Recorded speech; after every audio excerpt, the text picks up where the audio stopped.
भगवान शंकर दिन रात राम राम राम राम राम राम महामंत्र जो जपत महेश, बाकी सब मंत्र हैं पर राम नाम महामंत्र है।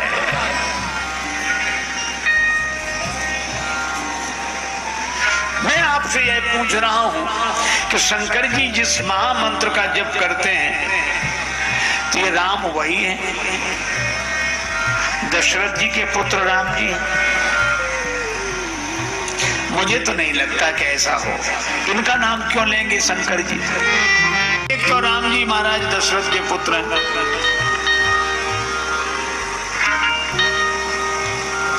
उनका चरित्र सारा संसार जानता है। उनके चरित्र में कोई खास बात नहीं दिखती, राग और रोष,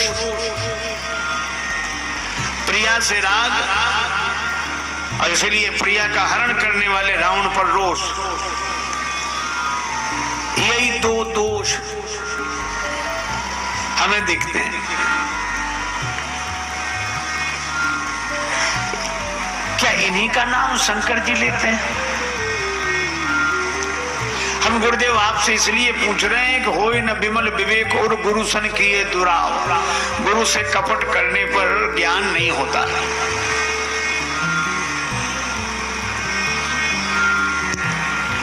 या गोलकी जी मुस्कुराए।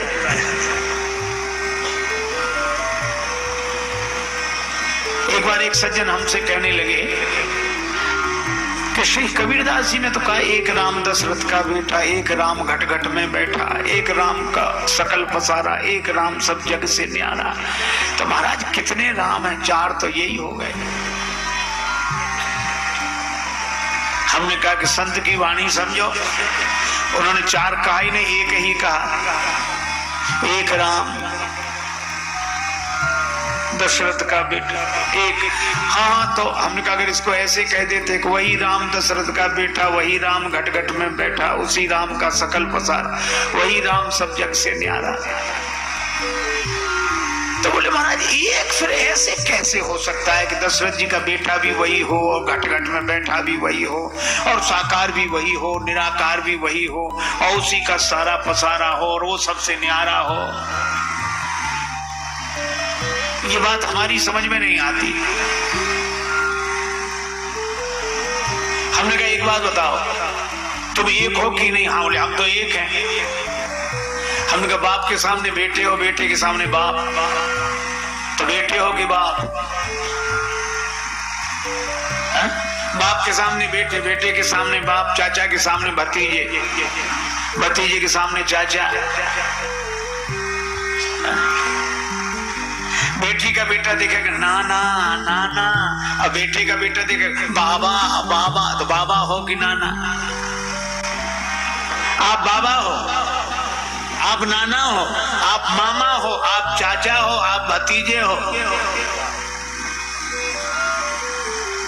इतने कैसे हो जब हो एक? तो अलग अलग दृष्टि से, अलग अलग संबंध से आपके अलग अलग रूप हैं।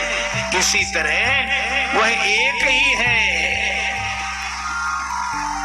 और भाव की दृष्टि से दशरथ नंदन है, ज्ञान की दृष्टि से घट घट में बैठा है। और भरद्वाज जी कह रहे हैं कि नहीं हमें तो समझ में नहीं आता, वही राम वही कैसे? अच्छा आप विचार करना, क्या भरद्वाज जी को संदेह है? याज्ञवल्क्य जी ने कहा कि तुम्हें कोई संदेह नहीं है, तुम्हें कोई संदेह नहीं है, और कह रहे हो कि गुरु से कपट नहीं करना चाहिए, कपट ही तो कर रहे हो।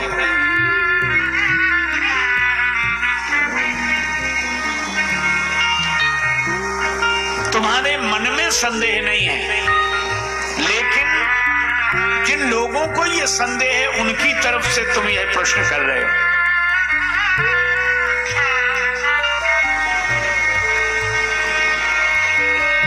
तुम्हारे मन में कोई शोक मोह संदेह नहीं है।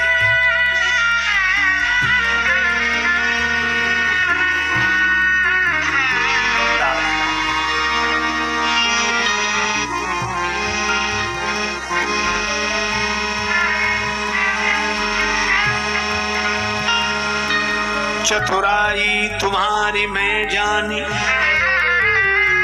चाहूं सुने राम गुण गूढ़ा, चाहूं सुने राम गुण गूढ़ा, चाहूं सुने राम गुण गूढ़ा, चाहूं सुने राम गुण गूढ़ा, चाहूं सुने। कीन्यू प्रश्न मनहु अति मूढ़ा, मनहु अति मूढ़ा। चांद जी के गुण सुनना चाहते हैं और प्रश्न ऐसे किया जैसे कोई ना समझ करे।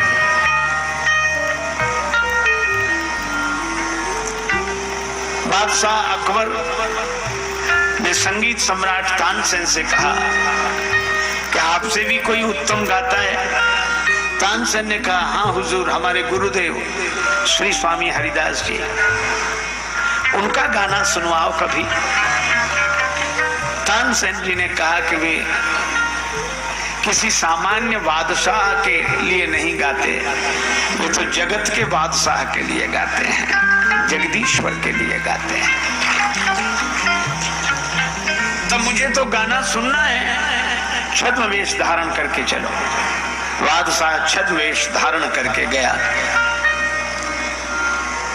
तानसेन जी साथ। अब स्वामी जी से कौन कहे कि गायन सुना, तो तानसेन जी ने एक राग को गलत ढंग से गाना शुरू किया। तो स्वामी जी ने कहा, ये राग ऐसे तो नहीं है, गलत गा रहे हैं। गुरुदेव, मुझे तो ऐसे ही पता था, आप बताओ। तो ऐसा नहीं कि तानसेन जी को पता नहीं था, वो तो गलत इसलिए गा रहे थे ताकि गुरुदेव से गाना सुनने को मिल जाए। और जो गुरु जी ने गाया, आहा, तानसेन भाव विह्वल हो गए। बादशाह अकबर ने कहा, वाह वाह वाह वाह, निकल गया। और तो स्वामी जी ने गाना बंद किया, ये कौन, पता लग गया। तो तानसेन जी अगर गलत न गाते तो स्वामी जी का मधुर गायन कैसे सुनने को मिलता। और इसी तरह भरद्वाज जी अगर कोई प्रश्न न करते तो याज्ञवल्क्य जी के मुख से यह भगवत कथा कैसे प्रकट होती। देखो, अब कुछ पाने के लिए ना समझ भी हो जाओ तो कोई बात नहीं, और मुझे लगता है कि कोई ना समझ होकर भी अमृत रस का पान कर ले तो उस जैसा कोई बड़भागी नहीं। और ऐसी समझदारी या ना हो समझदारी तो भी जबरदस्ती समझदारी का प्रदर्शन किस काम का, ताकि हम श्री राम कथा के अमृत से वंचित हो जाएं।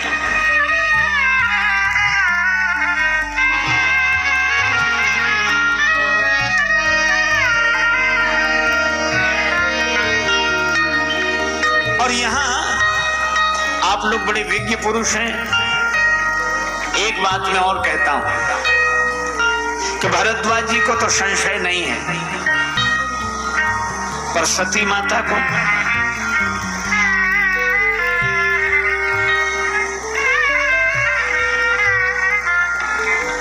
सती माता वंदनीय अथवा निंदनीय?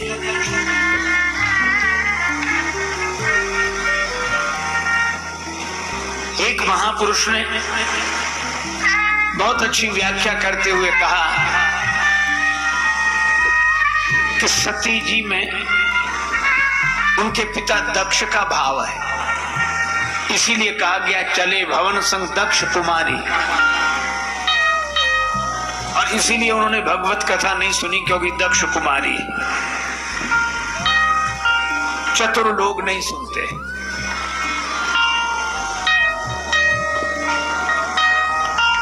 पर एक बात है, जिस सती ने भगवान शंकर का विरोध करने पर पिता के दिए हुए शरीर का त्याग कर दिया, उसको दक्ष कुमारी कहकर लांछित करना क्या यह उचित है?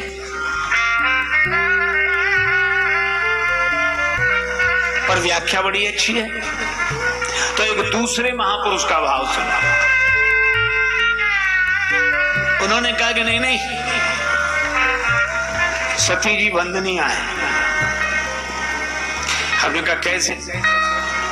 का सती जी दक्ष कुमारी हैं, इसलिए शिव जी की बात नहीं मान रही, ऐसी बात नहीं है। वे इसलिए नहीं मान रही हैं क्योंकि वो सती हैं और सती पति को ही परमेश्वर मानती है। वो पति के कहने पर भी किसी और को परमेश्वर मानने के लिए तैयार नहीं है। ये सती माता है। ये सुनकर तो अवाक रह गए। भाई यह बात भी बिल्कुल ठीक है, अगर वह बात ठीक है तो यह भी ठीक है। ये दोनों महापुरुषों के अपने अपने ढंग से मत हैं। लेकिन मैं अपनी बात कहूं, एक दिन श्री रामचरितमानस का पाठ करते समय यह पंक्ति मेरे ध्यान में आई। श्री तुलसीदास जी महाराज बहुत सजग हैं। याज्ञवल्क्य जी ने भरद्वाज जी से कहा कि तुम्हें कोई संशय नहीं है। भरद्वाज बोले मुस्काई, तुम्हें विदित रघुपति प्रभुताई। तुम तो राम जी की कथा सुनना चाहते हो, इसलिए ऐसे प्रश्न किया जैसे कोई मूर्ख पूछता हो। पर तुम भगवान की महिमा जानते हो, तुम्हें संशय नहीं है। लेकिन यही श्री तुलसीदास जी ने एक अद्भुत बात कहलाई याज्ञवल्क्य जी से। क्या? याज्ञवल्क्य जी ने कहा कि भरद्वाज जैसे तुम्हें संशय नहीं है, पर तुम संशय की भाषा बोल रहे हो, इसी तरह सती माता को भी कोई संशय नहीं है। ऐसे ही संशय कीन भवानी, महादेव तब कहा बखानी। इसका जय सिया राम, जय जय सिया राम, जय सिया राम, जय जय सिया राम, जय सिया राम, जय जय सिया राम, जय सिया राम, जय जय सिया राम। सबसे ऊंचा शिव जी का निवास सबसे ऊंचा, ऊंचाई पर। लेकिन भगवत कथा सुनने के लिए वे नीचे उतरते हैं। किसी ने भगवान शंकर से कहा कि आप अपनी ऊंचाई का स्थान छोड़कर नीचे क्यों उतर रहे हो? भगवान शंकर ने कहा कि हम उनकी कथा सुनने जा रहे हैं जो अपने धाम से नीचे उतर कर आए हैं। भगवान ऊपर से नीचे उतरते हैं भक्तों को सुख देने के लिए, और हम नीचे से ऊपर की ओर उठते हैं। हमारे भगवान जब नीचे उतर कर आए तो हम भी नीचे उतरेंगे। सचमुच आकिलों के रास्ते दुश्वार थे। प्रेमी जहां पहुंच जाता है, विचारक नहीं पहुंच पाता है। और विचार करने वाले तो विचारे होते हैं।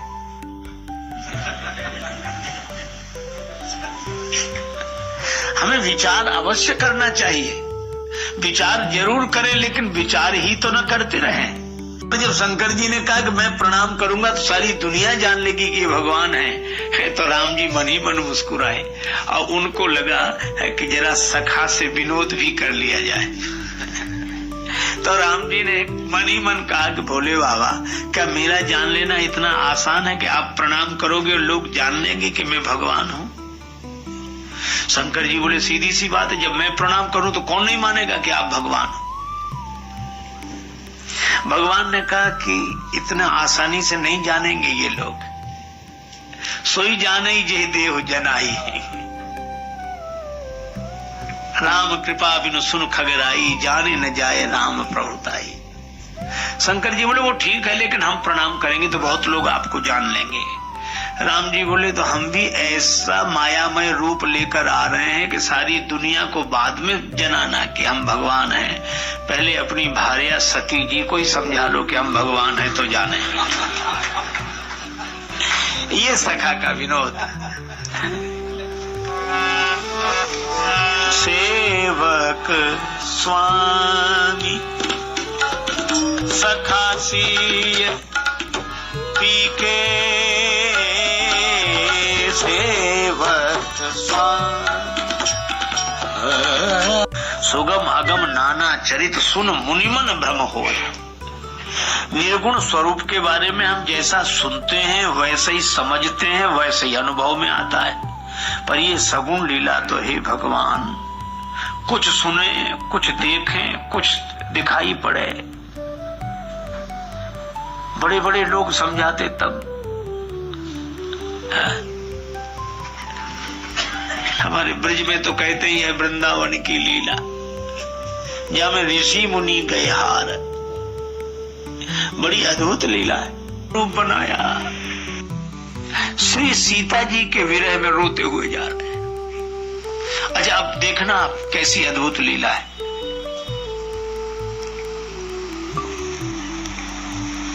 जो सत स्वरूप हैं, उन्होंने असत हिरण को सत्य समझ लिया। झूठा हिरण है नहीं, बना था। तो जो सत स्वरूप है वो असत को सत्य समझ ले।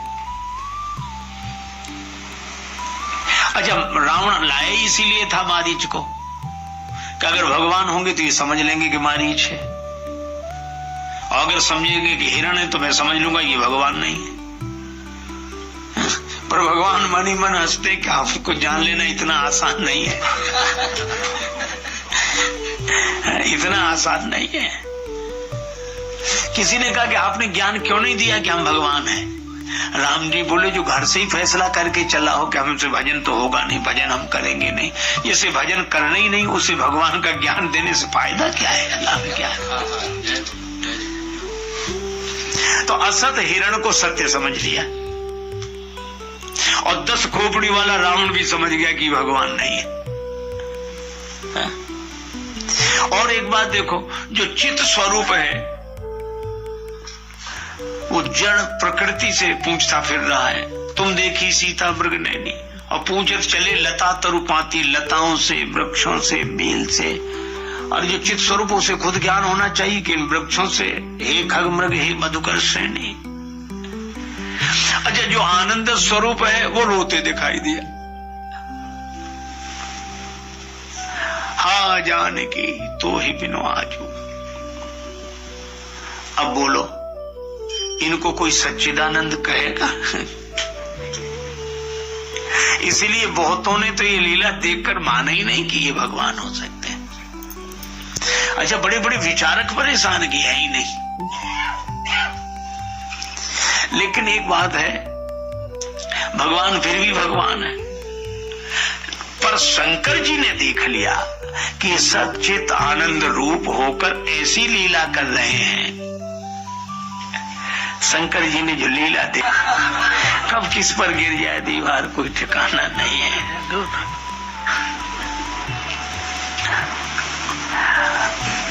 तो क्या मित्र संकट में दूर रह जाए? बात ये नहीं है, कुछ समय का ये अर्थ नहीं है। आप ऐसे सोचो जैसे किसी व्यक्ति का मित्र करोड़पति हो और नाटक के मंच पर भिखारी का अभिनय करे। क्या 40 दिन से मुझे कुछ नहीं मिला, मेरे प्राण जा रहे, कोई बचाओ। और मित्र देख रहा हो नाटक, तो क्या मित्र खड़ा होकर ये कहे कि मेरे रहते चिंता मत करो, मैं आ गया हूं? तो उसका तो पूरा नाटक ही बिगड़ जाएगा। मित्र को उस समय शांति से देख लेना चाहिए, करना चाहिए। वाह यार, क्या नाटक किया है। शंकर जी यही समझते हैं, इसलिए भारी लोचन छवि सिंधु निहारे, और भगवान का दर्शन किया। बोले वाह यार, क्या नाटक है। लेकिन रंगमंच पर नहीं, पर्दे के पीछे मिलेंगे।